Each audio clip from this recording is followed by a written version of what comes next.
The purpose of this record is to show you how to use your imagination to achieve your every desire.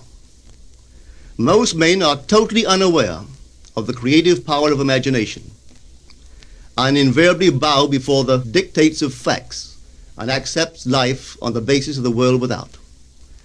But when you discover this creative power within yourself, you will boldly assert the supremacy of imagination and put all things in subjection to it. When the man speaks of God in man, he is totally unaware that this power called God in man is man's imagination. This is the creative power in man. There is nothing under heaven that is not plastic as potter's clay to the touch of the shaping spirit of imagination.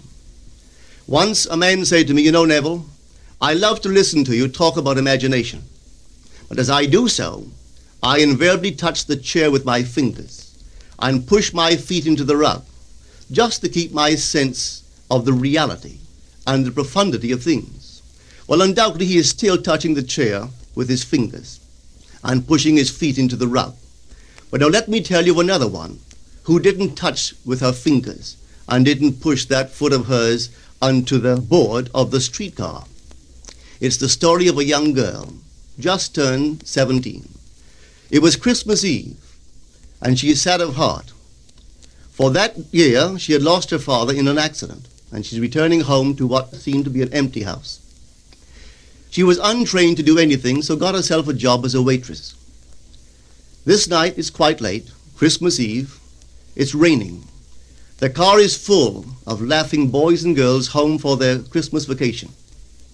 And she couldn't conceal the tears. Luckily for her, as I said, it was raining. So she stuck her face into the heavens to mingle her tears with the rain. And then, holding the rail of the streetcar, this is what she did. She said, "This is not rain, but this is spray from the ocean. And this is not the salt of tears that I taste, but this is the salt of the sea in the wind. And this is not San Diego. This is a ship, and I'm coming into the Bay of Samoa." And there she felt the reality of all that she had imagined. Then came the end of the journey, and all are out. 10 days later, this girl received a letter from a firm in Chicago saying that her aunt, several years before, when she sailed for Europe, deposited with them $3,000 with instructions that if she did not return to America, this money should be paid to her niece. They had just received information of the aunt's death and were now acting upon her instructions. 1 month later, this girl sailed for Samoa. As she came into the bay, it was late that night, and there was salt of the sea in the wind. It wasn't raining, but there was spray in the air, and she actually felt what she felt 1 month before, only this time she had realized her objective. Now this whole record is technique. I want to show you today how to put your wonderful imagination right into the feeling of your wish fulfilled, and let it remain there and fall asleep in that state. And I promise you from my own experience, you will realize the state in which you sleep if you could actually feel yourself right into the situation of your fulfilled desire and continue therein until you fall asleep. As you feel yourself right into it, remain in it until you give it all the tones of reality, until you give it all the sensory vividness of reality. As you do it, in that state, quietly fall into sleep. And in a way you will never know, you could never consciously devise the means that will be employed, you will find yourself moving across a series of events leading you towards the objective realization of this state. Now here is a practical technique. The first thing you do, you must know exactly what you want in this world. When you know exactly what you want, make as lifelike a representation as possible of what you would see and what you would touch and what you would do and physically moving in such a state. For example, suppose I wanted a home, but I had no money, but I still know what I want. without taking anything into consideration, I would make as lifelike a representation of the home that I would like, with all the things in it that I would want. And then, this night, as I would go to bed, I would, in a state, a drowsy, sleepy state, the state that borders upon sleep, I would imagine that I am actually in such a house, that were I to step off the bed, I would step upon the floor of that house. Were I to leave this room, I would enter the room that is adjacent to my imagined room in that house. And while I am touching the furniture and feeling it to be solidly real, and while I am moving from one room to the other in my imaginary house, I would go sound asleep in that state. And I know that in a way I could not consciously devise, I would realize my house. I have seen it work time and time again. If I wanted promotion in my business, I would ask myself what additional responsibilities would be mine were I to be given this great promotion. What would I do? What would I say? What would I see? How would I act? And then in my imagination, I would begin to see and touch and do and act as I would outwardly see and touch and act were I in that position. If I now desired the mate of my life, were I now in search of some wonderful girl or some wonderful man, what would I actually find myself doing that would imply that I have found my state? For instance, suppose now I was a lady. One thing I would definitely do, I would wear a wedding ring. I would take my imaginary hands and I would feel the ring that I would imagine to be there. And I would keep on feeling it until it seemed to me to be solidly real. I would give it all the sensory vividness I am capable of giving anything. And while I am feeling my imaginary ring, which implies I am married, I would sleep. This story is told us in the Song of Songs, or the Song of Solomon. It is said, "At night on my bed, I sought him whom my soul loveth. I found him whom my soul loveth, and I would not let him go until I brought him into my mother's house, right into the chamber of her that conceived me." If I would take that beautiful poem and put it into modern English, into practical language, it would be this: while sitting in my chair, I would feel myself right into the situation of my fulfilled desire. And having felt myself into that state, I would not let it go.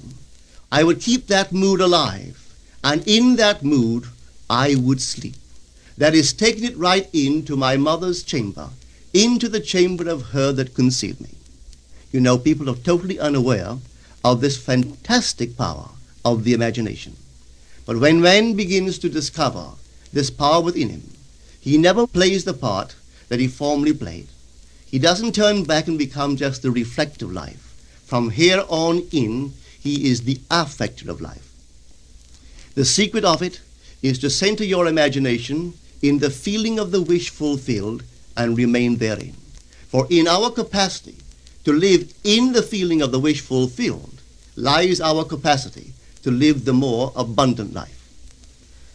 Most of us are afraid to imagine ourselves as important and noble individuals, secure in our contribution to the world, just because at the very moment that we start our assumption, reason and our senses deny the truth of our assumption. We seem to be in the grip of an unconscious urge which makes us cling desperately to the world of familiar things and resist all that threatens to tear us away from our familiar and seemingly safe moorings. But I appeal to you to try it. If you try it, you will discover this great wisdom of the ancients, for they told it to us in their own strange, wonderful, symbolical form. But unfortunately, you and I misinterpreted their stories and took it for history when they intended it as instruction to simply achieve our every objective. You see, imagination puts us inwardly in touch with a world of states. These states are existent, they are present now, but they are mere possibilities while we think of them. But they become overpoweringly real when we think from them and dwell in them. You know, there's a wide difference between thinking of what you want in this world and thinking from what you want. Let me tell you, when I first heard of this strange and wonderful power of the imagination, it was in 1933 in New York City. An old friend of mine taught it to me. He turned to the 14th of John, and this is what he read. In my Father's house are many mansions. If it were not so, I would have told you. I go to prepare a place for you. And if I go and prepare a place for you, I will come again and receive you unto myself, that where I am, there ye may be also. He explained to me that this central character of the Gospels was human imagination, that mansion was not a place in some heavenly house, but simply my desire. If I would make a living representation of the state desired, and then enter that state and abide in that state, I would realize it. At the time, I wanted to make a trip to the island of Barbados in the West Indies, but I had no money. He explained to me that if I would that night, as I slept in New York City, assume that I was sleeping in my earthly father's house in Barbados, and go sound asleep in that state, that I would realize my trip. Well, I took him at his word and tried it. For 1 month, night after night, as I fell asleep, I assumed I was sleeping in my father's home in Barbados. At the end of my month, an invitation from my family came, inviting me to spend the winter in Barbados. I sailed for Barbados the early part of December of that year. From then on, I knew I had found this Savior in myself. The old man told me that it would never fail. Even after it happened, I could hardly believe that it would not have happened anyway. That's how strange this whole thing is. On reflection, it happens so naturally. You begin to feel or to tell yourself, well, it would have happened anyway, and you quickly recover from this wonderful experience of yours. It never failed me if I would give the mood, the imagined mood, sensory vividness. I could tell you unnumbered case histories to show you how it works, but in essence, it's simple. You simply know what you want. When you know what you want, you're thinking of it. That is not enough. You must now begin to think from it. Well, how could I think from it? I am sitting here, and I desire to be elsewhere. How could I, while sitting here physically, put myself in imagination at a point in space removed from this room and make that real to me? Quite easily. My imagination puts me in touch inwardly with that state. I imagine that I am actually where I desire to be. Now, can I tell that I am there? There is only one way to prove that I am there. For what a man sees when he describes his world is as he describes it relative to himself. So what the world looks like depends entirely upon where I stand when I make my observation. So if, as I describe my world, it is related to that point in space I imagine that I am occupying, then I must be there. I am not there physically, no, but I am there in my imagination, and my imagination is my real self. And where I go in imagination and make it real, there I shall go in the flesh also. When in that state I fall asleep, it is done. I have never seen it fail. So this is the simple technique on how to use your imagination to realize your every objective. Here is a very healthy and productive exercise for the imagination. Something that you should do daily. Daily relive the day as you wish you had lived it, revising the scenes to make them conform to your ideals. For instance, suppose the day's mail brought disappointing news. Revise the letter. Mentally rewrite it and make it conform to the news you wish you had received. Or suppose you didn't get the letter you wish you had received. Write yourself the letter and imagine that you received such a letter. Let me tell you a story that took place in New York not very long ago. In my audience sat this lady who had heard me numberless times. And I was telling the story of revision, that man, not knowing the power of imagination, He goes to sleep at the end of his day, tired and exhausted, accepting as final all the events of the day. And I was trying to show that man should, at that moment, before he sleeps, he should rewrite the entire day and make it conform to the day he wished he had experienced. Here is the way a lady wisely used this law of revision. It appears that 2 years ago, she was ordered out of her daughter-in-law's home. For 2 years there was no correspondence. She had sent her grandson at least 24 presents in that interval, but not one was ever acknowledged. Having heard the story of revision, this is what she did. As she retired at night, she mentally constructed 2 letters. One she imagined coming from her grandson, and the other from her daughter-in-law. In these letters they expressed deep affection for, and wondered why she had not called to see them. This she did for 7 consecutive nights, holding in her imaginary hand the letter she imagined she had received, and reading these letters over and over until it aroused within her the satisfaction of having heard. Then she slept. On the 8th day, she received a letter from her daughter-in-law. On the inside there were 2 letters, one from her grandson and one from the daughter-in-law. They practically duplicated the imaginary letters that this grandmother had written to herself 8 days before. This art of revision can be used in any department of your life. Take the matter of health. Suppose you were ill. Bring before your mind's eye the image of a friend. Put upon that face an expression which implies that he or she sees in you that which you want the whole world to see. Just imagine he is saying to you that he has never seen you look better, and you reply, I have never felt better. Suppose your foot was injured. Then do this.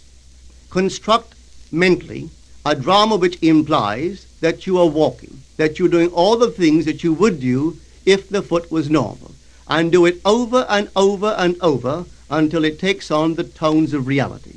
Whenever you do in your imagination that which you would like to do in the outer world, that you will do in the outer world. The one requisite is to arouse your attention in a way and to such intensity that you become wholly absorbed in the revised action. You will experience an expansion and refinement of the senses by this imaginative exercise, and eventually achieve vision in the inner world. The abundant life promised us is ours to enjoy now, but not until we have the sense of the Creator as our imagination can we experience it. Persistent imagination, centered in the feeling of the wish fulfilled, is the secret of all successful operations. This alone is the means of fulfilling the intention. Every stage of man's progress is made by the conscious, voluntary exercise of the imagination. Then you will understand why all poets have stressed the importance of controlled, vivid imagination. Listen to this one by the great William Blake.